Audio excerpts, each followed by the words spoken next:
আসসালামু আলাইকুম। সাজ্জা টুকটাক গার্ডেন থেকে আপনাদেরকে স্বাগতম।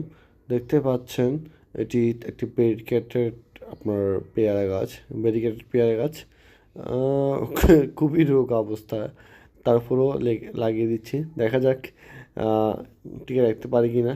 ইনশাল্লাহ আপনাদেরকে পরবর্তীতে আপডেট দেওয়া হবে, এবং যদি ফল ধরে এবং গাছটি যদি টিকে থাকে তাহলে সব কিছু আপডেট দেওয়া হবে। নতুন জাত কালেকশন হয়েছে ছাদে আমার, খুব সুন্দর ব্যারিকেটেড পেয়ারা।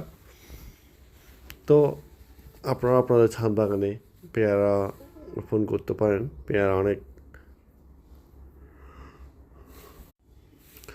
অনেক ভালো এবং উপকারী। তা আমি আস্তে আস্তে এটি রিপোর্টিং করে ফেলছি পলি থেকে 5 লিটার বোতলে। আপনারাও প্রথমে ওই বড় বালতিতে বা বড় কিছুতে না দিয়ে প্রথমে 5 লিটার বা ছোটো কিছু একটা টপে সেট আপ করবেন। ধন্যবাদ সবাইকে, আসসালামু আলাইকুম।